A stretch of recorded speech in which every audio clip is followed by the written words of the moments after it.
morning, good morning, good morning. Nandito kami mga langga sa labas kasi mag-aalmusal kaming dalawa. Pero dito, bibili muna kami ng shawarma para sa aming alaga. Yan ang hanap ko. Oh, yan siya. Yan. Natanghaling gumising, kaya ang pagkakaalam ay almusal pa lang.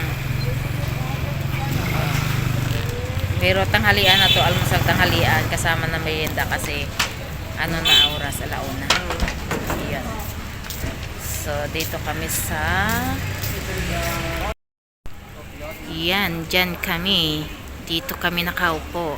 Yan, maganda daw dito, masarap ang kanilang pagkain. Yan ba? Tabingi ba? Tabingi. Yan. Kasi masarap daw yung pagkain nila dito. Nakikita nyo yan? Ang laki-laki niya, no? Oh. Ayan.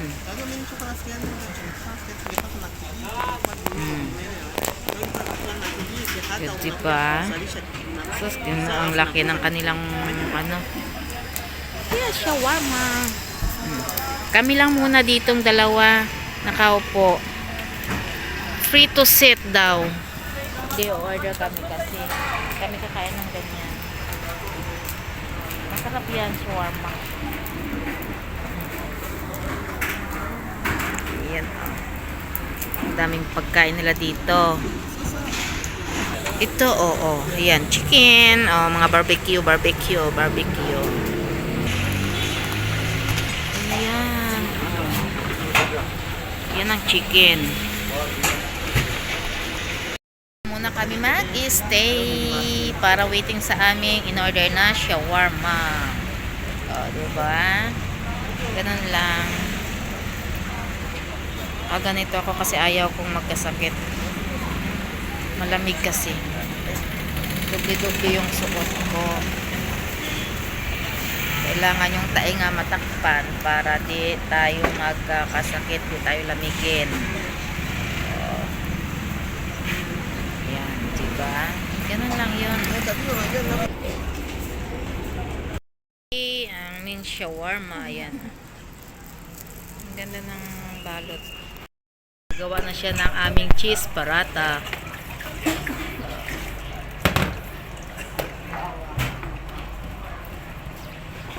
Kamay-kamay, mikas-mikas. Then cheese.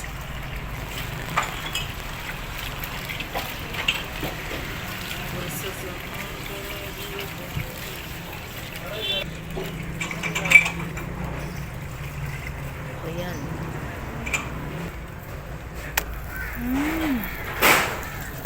Ayan na, nilagay na.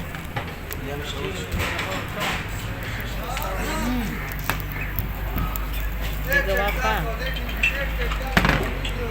مرة بس واسمي باريو تخيري.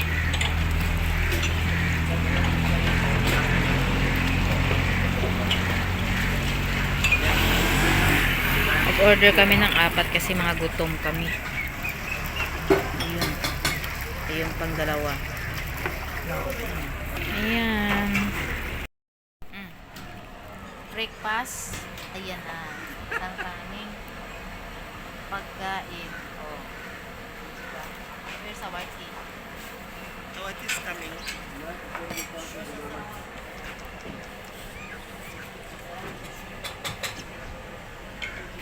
Hello?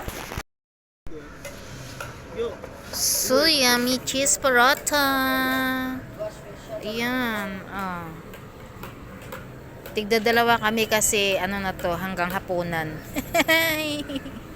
Hanggang hapunan na naming dalawa ito. Can I give the number? You can call him. Okay, let me send the number. Call him. Thank you. Okay. Dumating na yung shawarma? He went long house. Ha, I said to near 20. Yeah, so I don't know why did he let me call him again. Listen, don't confusing. Now, he confused. Na, kakain na tayo.